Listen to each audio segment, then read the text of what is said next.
We are at the forefront of many innovative and exciting things developing in the world of senior living. With Tim Mallad, CEO of Forefront Living, as our guide, this show will shine a light on how older adults can embrace these changes to live active, happy, fulfilling, and thriving lives.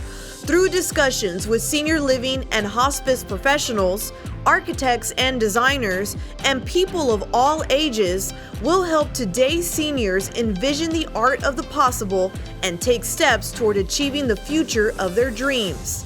Welcome to At the Forefront. Welcome to At the Forefront. I'm Tim Mallad, CEO of Forefront Living, and today we have Susan Bogan with us. Susan is a connector, an influencer, and a strategist in senior living, and is here today to talk to us about a very special topic, and a topic I think that's near and dear to both of our hearts. So Susan, welcome.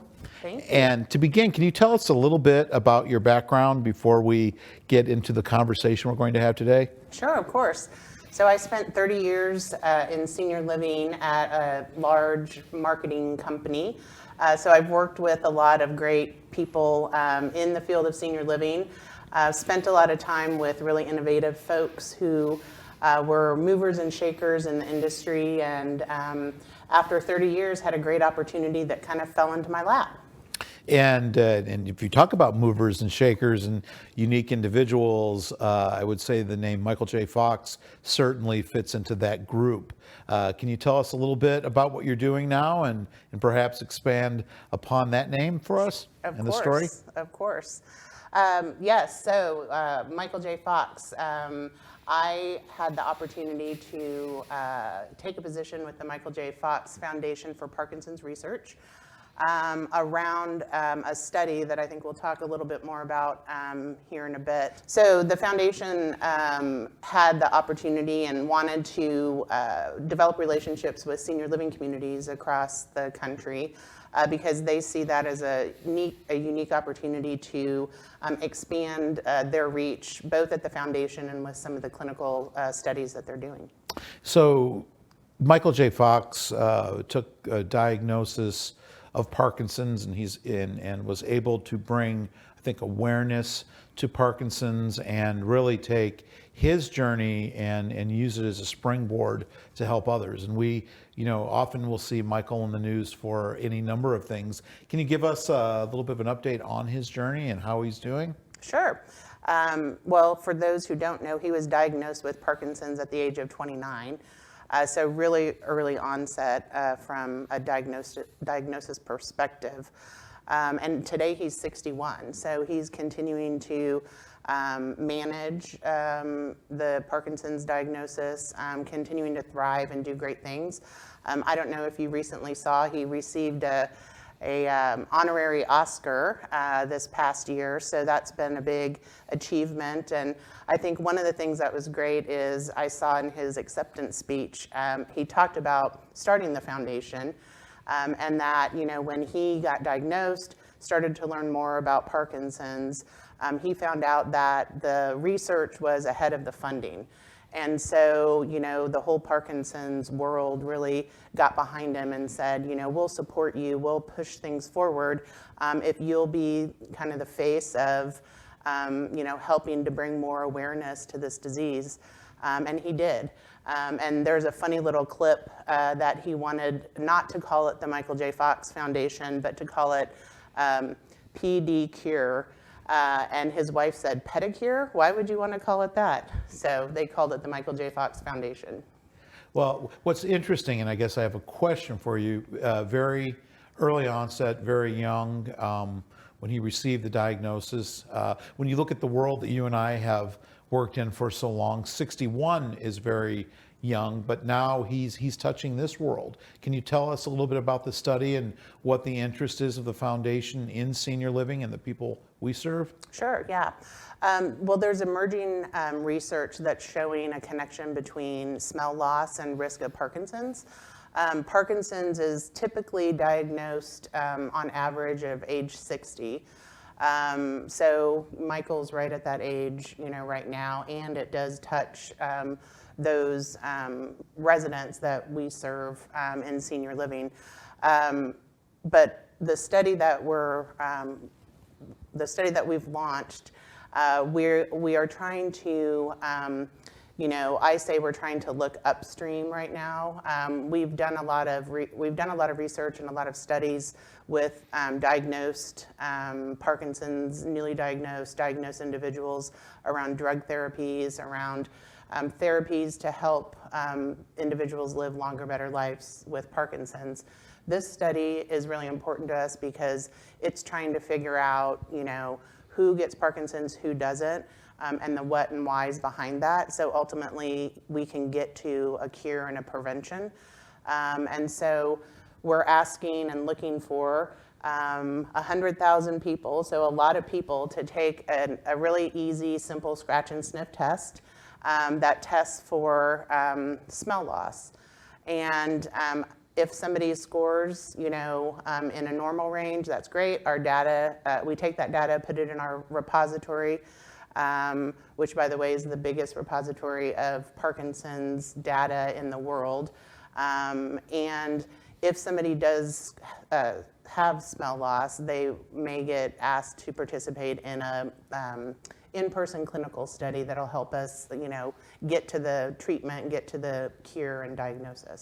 Yeah, I remember, I think, the call that you made to me and asked if we wanted to get in on the ground floor of something and be among the first. And, I think we jumped on the opportunity to participate in the study. And I guess I have a two-part question. And we were in the early group, in the first groups. How many other organizations have you partnered with in senior living for this study? Sure. Right now we're at about 220 communities that we're working with across the country. It's continuing to grow more and more every day. I think a lot in part to folks like you and some of the other kind of alpha partners that we had to help get things off the ground. We learned a lot. Made some changes, and are continuing to try to find more partners across the country. So when you look at the study and you're introducing something like this, how has it been received by the seniors and the residents that are participating? Sure, it's really interesting. I was at a trade conference last fall, and we had a booth there. And I think the thing that amazed me from the beginning is people would come up to the booth and say, "What can we do to help?"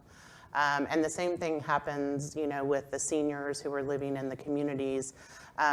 So many people are touched by Parkinson's, and you just don't realize it. And so when you go in and talk about the study, when you talk about what we're trying to do, the residents are on board to help. They want to get involved, and they like the feeling of being able to give back. And it's a really simple way to participate. It's not a really difficult clinical study, if you will. So I think it gives them a nice option to do something that they're proud of doing and happy about. Well, I guess a question would be if I'm participating in this and I can't smell or I trigger a flag, what happens? And do you have any anecdotal stories about that? Sure.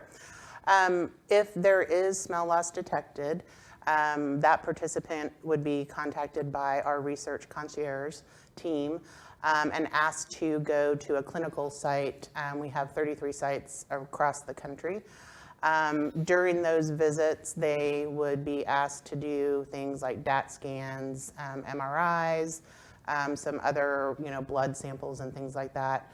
And, they would be asked to come back twice a year, over 3 to 5 years, to be able to get that trend data and have that information available. So in some of our other studies, there's been people who have participated in in-person clinical studies for 10 or 12 years. So, we really want individuals, as long as they're willing to participate in those studies.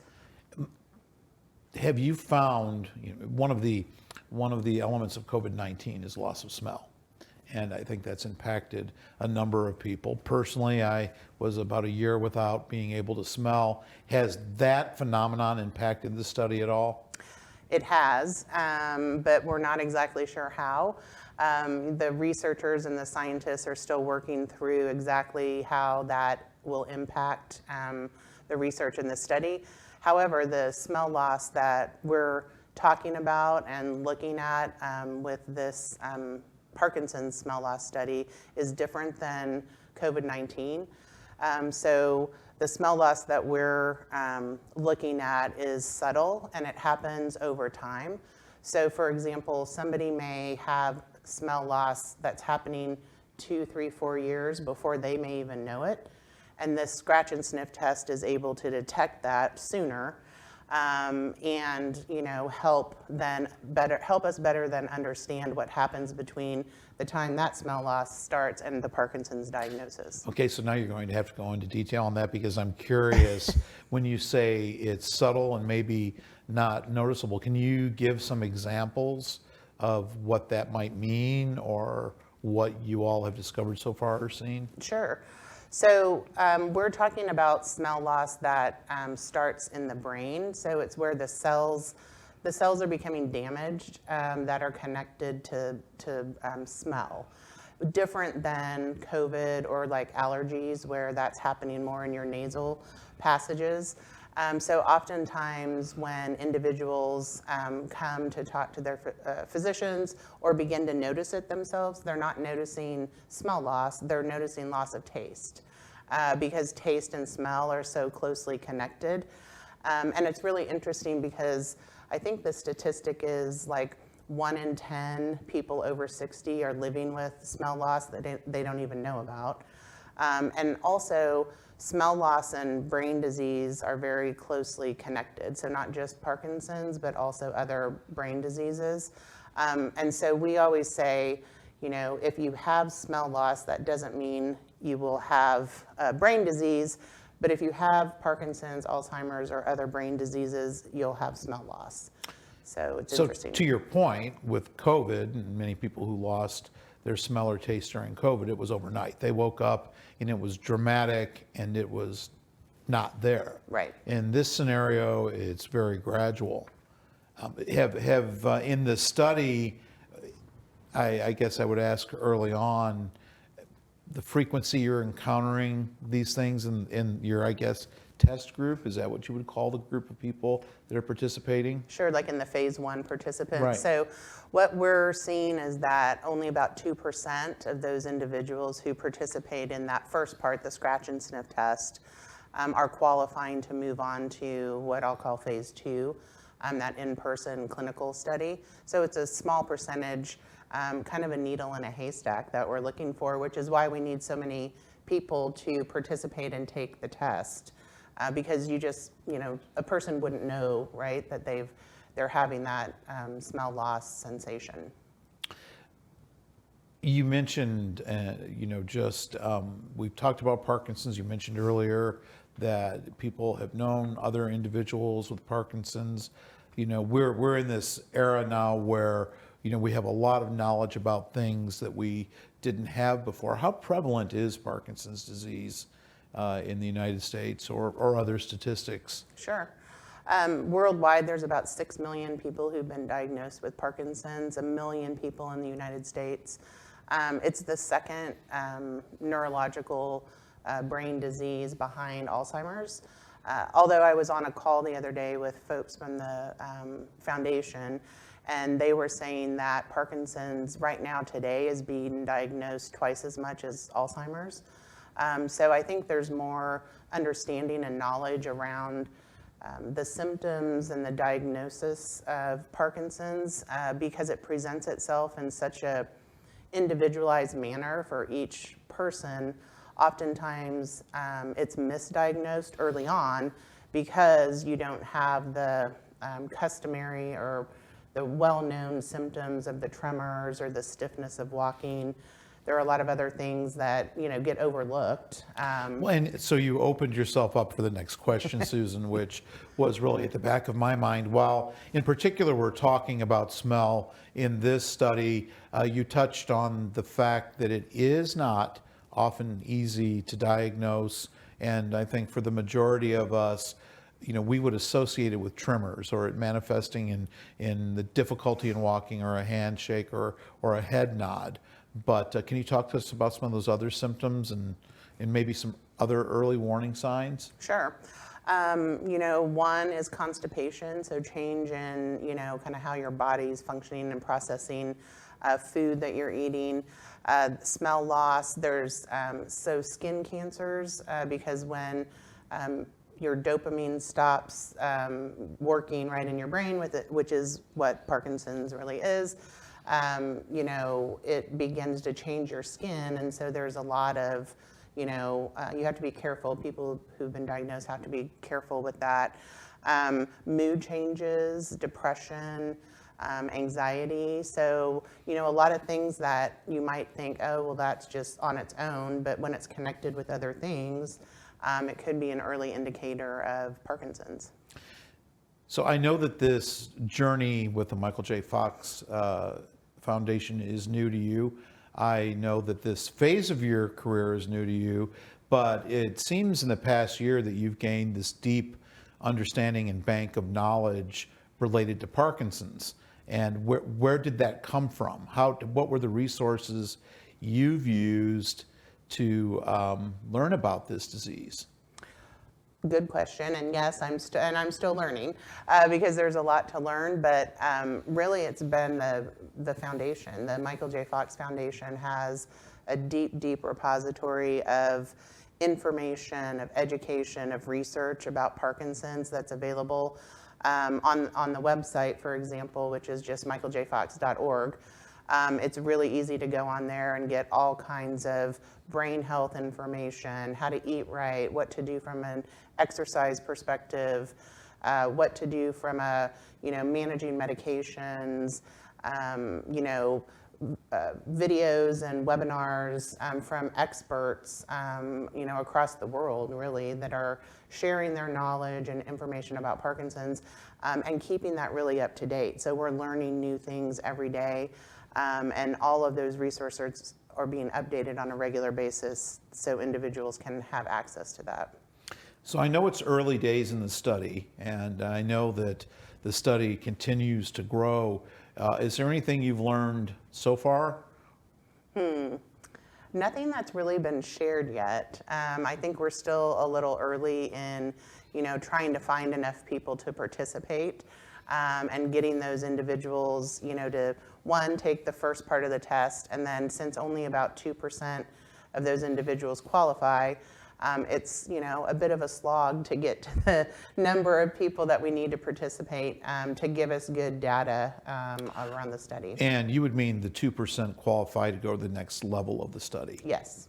Exactly. Well, for those of us that are involved, and if we're working with a group, is there anything that we can say to encourage folks, and I think a little bit, Susan, to alleviate the fear of taking the test? Because sometimes, we may suspect changes, and especially if you're somebody like me, you will take it to a very different place maybe than you really need to go. Are there any words of wisdom that you can share with us? Sure.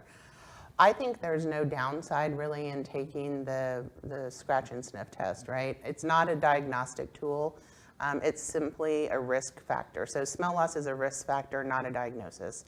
I often tell people it's much like having high cholesterol. Doesn't mean you're going to have a heart attack. It's a risk factor, though, that you can learn to manage and better understand than how you might change some of the things that you're doing. If you do get asked to participate in the second phase in the clinical side, I think there's huge benefit to those individuals because they will have access from some of the world's best, doctors and clinicians who are, focused solely on Parkinson's, that they wouldn't probably have access to if they got a Parkinson's diagnosis and weren't part of the study. So I think from that perspective and looking at that kind of spinning the positive, there's a great upside for those individuals to receive, awesome care that they wouldn't probably get anywhere else.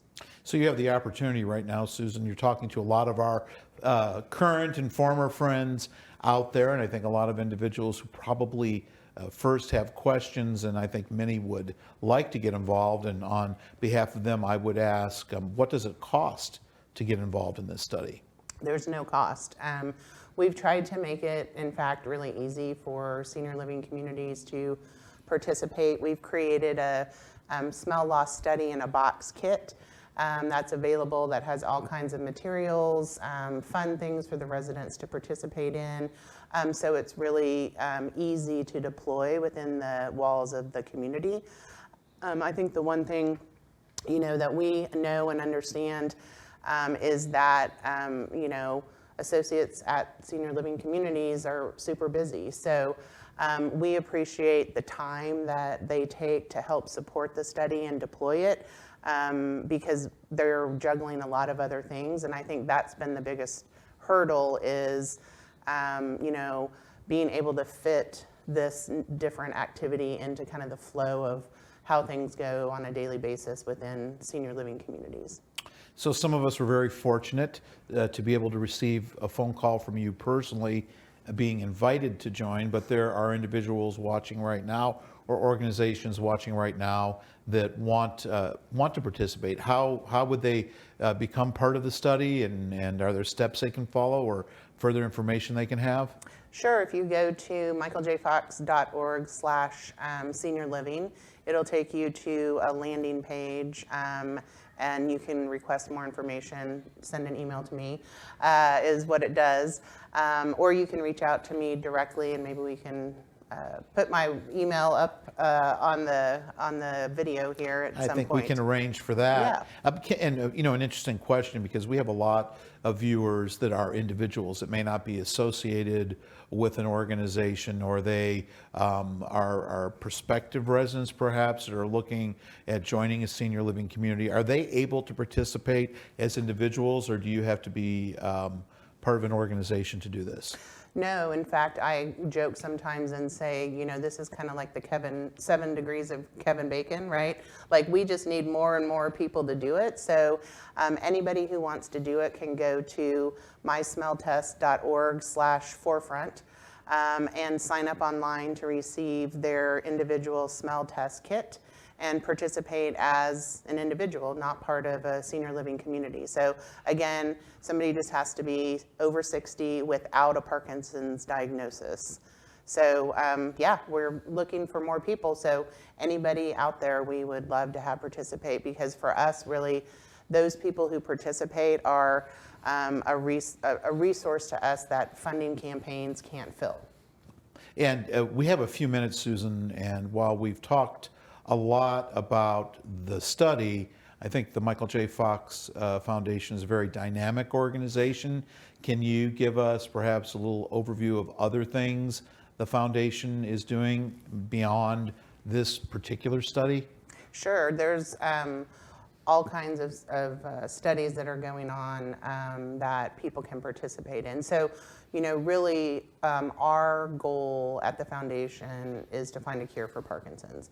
And so we know that the way to do that is through, research, whether it's around drugs, therapies. So a lot of the work that we do is, pushing drug approvals kind of over, the abyss to get them through approvals and things like that, a lot of other public companies can't do.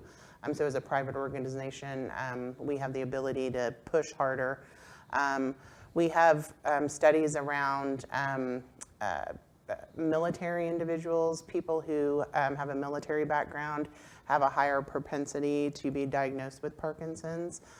We have studies around sleep disorders. So there's a connection between certain sleep disorders and Parkinson's. There's studies connected to family connections as well. So if you, again, go to the website, there's a way to get to the kind of study page and understand what studies are available out there for individuals to participate in. Susan, we've talked quite a bit about the individual who has Parkinson's and their journey, but oftentimes, well, most times, this also involves a significant other or a family member, and many times that individual is the person who may notice what's happening or going on. Does the Michael J. Fox Foundation have any resources that someone who perhaps doesn't have Parkinson's but knows somebody that has Parkinson's and wants to be involved? Are there resources there for them? Definitely. There's a whole caregiver section on the website that people can access that kind of information. We have all kinds of guides, the Better Brain Health Guide, we have nutrition guides. So a lot of deep resources that are available, support groups for caregivers, also buddy programs for individuals who've been newly diagnosed to kind of, hook up with people to, have that support outside of their maybe kind of tight-knit family support. Yeah, and I think that's important, because if we bring things back to the group that we're talking about, we're very fortunate to be part of a senior living organization and a community, and we so often see those support mechanisms that are already in place at probably the majority of the communities that are participating. Well, our vision, Susan, centers around innovation and enabling individuals to thrive, and it's always good to have a partner like Michael J. Fox Foundation, who is really taking a heavy part of the lifting of that and contributing so much. So we thank you very much for your time. We thank Michael J. Fox especially for the inspiration that he's given to so many of us. So thank you for joining us at the Forefront.